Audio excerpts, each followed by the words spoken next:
No, seriously. You're going to jail. I think the only way to Turn get around. you help. Turn around. All good? Yeah. Okay. Most impaired driving stops begin with a police officer noticing something wrong.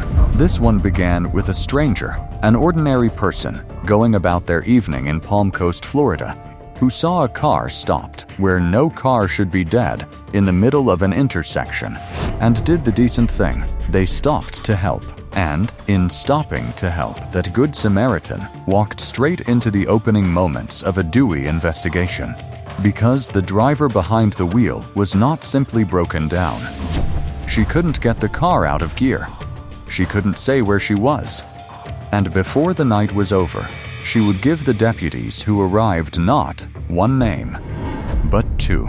This is the story of a stop that almost didn't happen, of a deputy who, by the account of the footage, was prepared to let her go, right up until the moment she made that impossible. We should start with the Good Samaritan, because they are the quiet hero of this story, and the reason it has an ending that did not involve a crash. Think about what they did. They were driving through Palm Coast, minding their own evening, and they came upon a car stalled in the middle of an intersection, one of the most dangerous places a vehicle can be stopped. The easy thing, the thing most people do, is to go around it, to assume someone else will handle it, to not get involved. Instead, this person stopped. They approached. They tried to help a stranger who appeared to be in trouble, and in doing so, they almost certainly prevented something far worse. Hey, ma'am. Hi, how are you? Good. What's your name? Ashley? Ashley? What's Yep. going on today, Ashley? My mom is trying to, or I guess this is, I don't know, somebody trying to follow me. I don't know.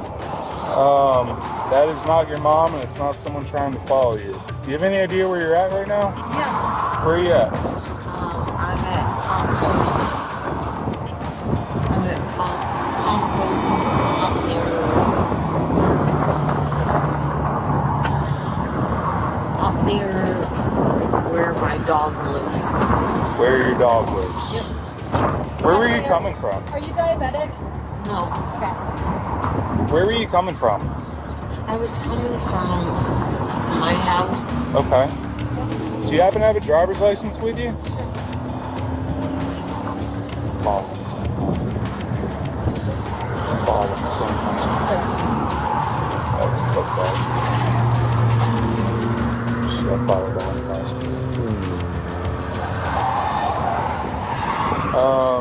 Is there any reason why you took your shirt off? Yeah, because it's hot outside. It sure is. Yep. So where's your ID, man?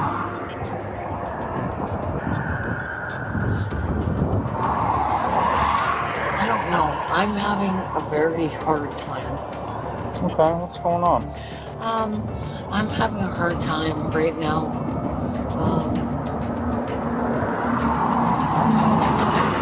I'm living with somebody who is... A car immobilized in an intersection with an impaired driver behind the wheel is a catastrophe waiting for the next vehicle to come through. By stopping, by staying, by recognizing that something was wrong and getting help on the way, that Good Samaritan took a driver who should not have been on the road out of the path of everyone else who was.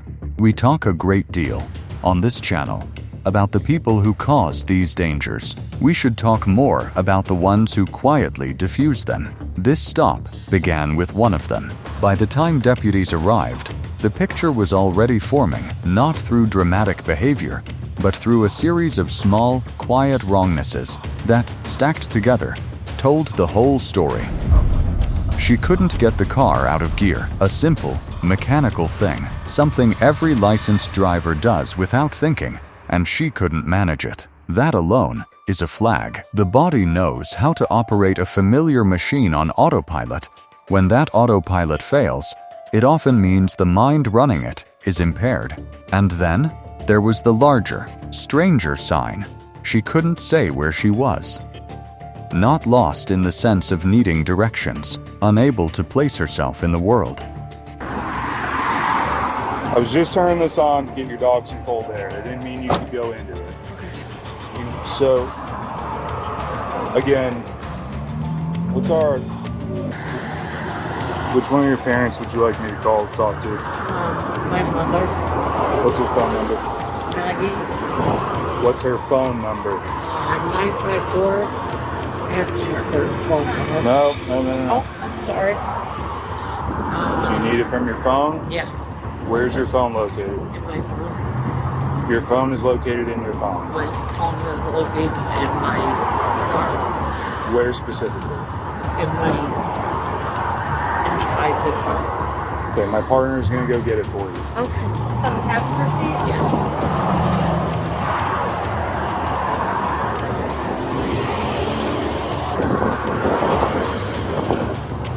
I don't see it. Is it in your pockets at all?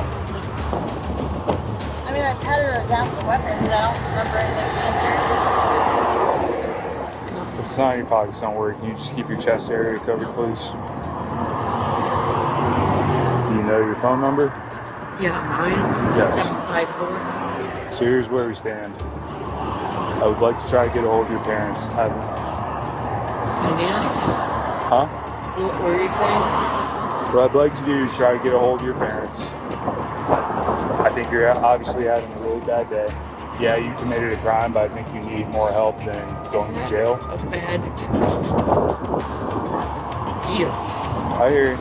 A person who does not know where they are is a person whose basic awareness has come unmoored and on a roadway that is among the most dangerous conditions a driver can be in. These are the details that rarely make the thumbnail, but they are the heart of a real do-I investigation.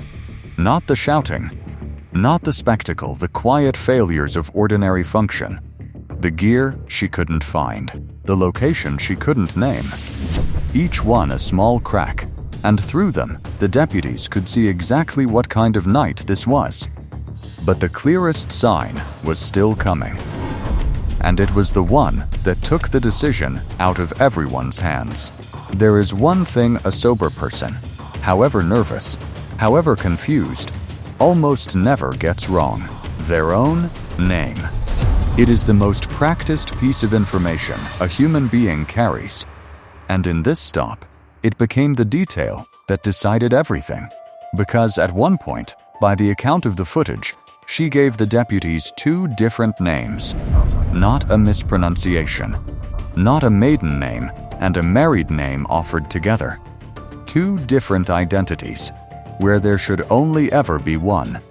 And that is the kind of error that cannot be explained away by nerves. It is a window directly into the level of impairment, a mind so clouded that it cannot hold steady on the single most fundamental fact about itself. For the deputies, a moment like that is clarifying. Up to that point, the encounter might still have lived in some gray area, a driver who seemed off, a stop that might still have ended quietly. But a person who cannot reliably state their own name is not a person who is safe to drive away. The 2 names closed the door on any other reading of the night. Whatever had been uncertain a moment before was uncertain no longer. With the signs accumulating, You're back up to the vehicle? Yes.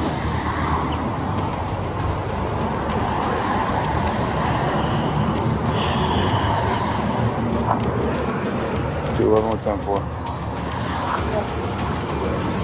My parents are picking. Can they come pick your dog up? Yes. Okay, stand with your back to the vehicle. Okay. the deputies did what the law requires. Before an arrest, they attempted the standardized field sobriety tests.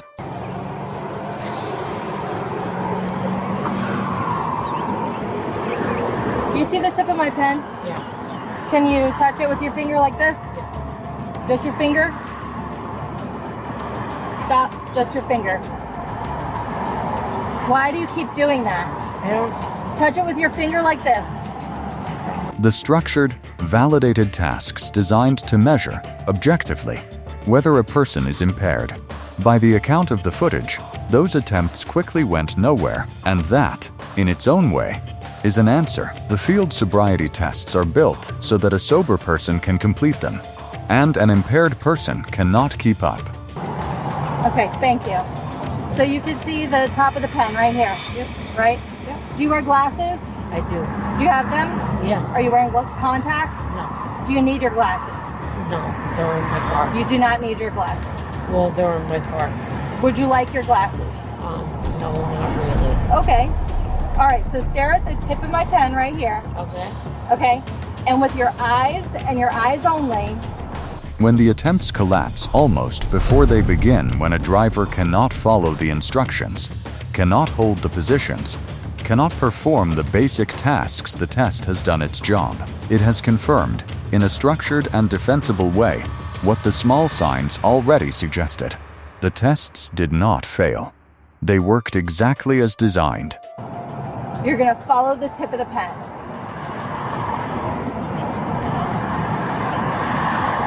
Okay. All right. Eyes and eyes only, you're going to follow the tip of the pen. Does that make sense? Yes. Then why do you keep clicking my pen? Because you're asking me to click your pen. That's not what she asked. I asked with your eyes and your eyes only, follow the tip of my pen. Does that make sense? Yeah.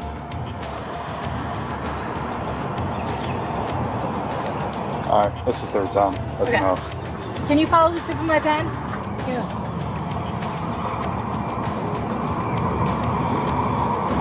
Can you face me and with your eyes only, follow the tip of my pen?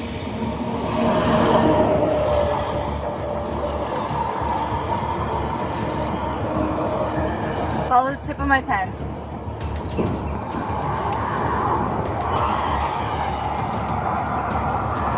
Follow my pen.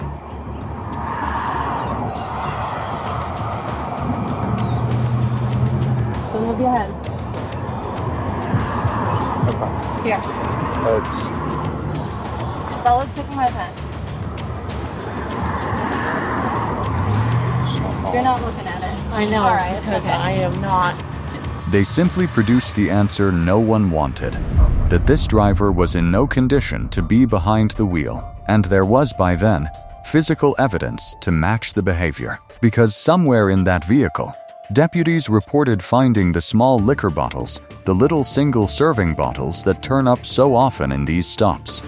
Not proof on their own, but one more piece, slotting into place beside the gear she couldn't find, the place she couldn't name, the two names she couldn't keep straight. The picture was complete. Here is the detail that gives this case its hook, and it is worth taking seriously, because it reveals something about how these stops actually work. By the framing of the footage, the deputy was, at some point, prepared to let her go. That may sound surprising, but it shouldn't. Officers have discretion, and they do not want to arrest people unnecessarily. If a driver can be safely sorted out some other way, a sober ride, a vehicle moved, a situation resolved without custody, many officers will take that path. There was, it seems, a version of this night where she did not go to jail. A door that was, for a moment, still open. And then it closed because of something she did. The title of the footage built around this case promises exactly that turn. He was going to let her go. Until she did this. Whatever the specific moment was the second name, a failed test. A behavior that removed any remaining doubt. It was the point where discretion ran out. Where the deputy's willingness to find another way collided with a reality that left no other way. That is the quiet lesson buried in so many of these stops. The outcome is often not fixed from the start. It is decided, in real time, by the person being stopped and by whether they let the off-ramp stay open or slam it shut themselves. The off-ramp closed, and the night reached the only place it could. She was arrested on suspicion of driving under the influence. I mentioned wanting to get you help earlier. I changed my mind entirely. No, seriously. You're going to jail. I think the only way to get around. you help. Turn around. Up against the vehicle, hands behind your back, stop tensing.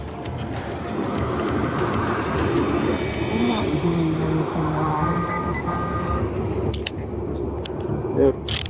You can tell that to the judge when he reads my arrest report. Whiskey Foxtrot 1015, change that to signal 1.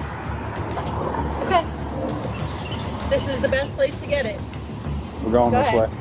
Right to this. And in the end, The story circles back to where it began, to the stranger who stopped. Because every step that followed, the deputies arriving, the signs adding up, the tests, the arrest, all of it was set in motion by one person's decision not to drive around a problem.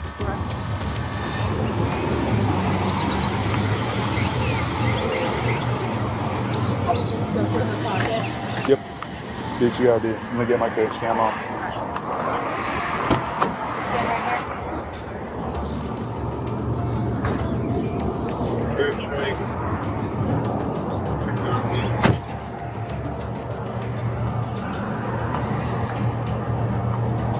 What?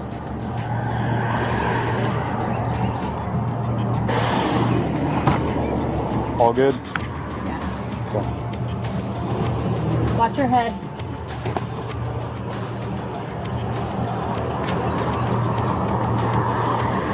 The Good Samaritan did not just help a confused driver. They pulled an impaired one off the road before she could become a headline of a very different kind. There is no way to know what was prevented. The crash that didn't happen leaves no evidence. But on a night when a driver couldn't name herself, couldn't place herself, couldn't work her own car, the most important person at that intersection may have been the one who simply stopped to help. She couldn't get the car out of gear. She couldn't say where she was. She gave 2 different names. And a deputy who was ready to let her go found, in the end, that he couldn't, not because he wanted to arrest her, but because she left him nothing else to do. That is how most of these nights actually end. Not with a dramatic chase or a violent struggle, but with the slow, quiet accumulation of small failures, until the only safe choice is the one nobody wanted. The intersection is clear now. The car is gone. And somewhere out there is a stranger who stopped to help, who will probably never know how much worse the night could have been, and a driver who learned that there are some things on a roadside that you cannot talk your way past. Starting with your own name.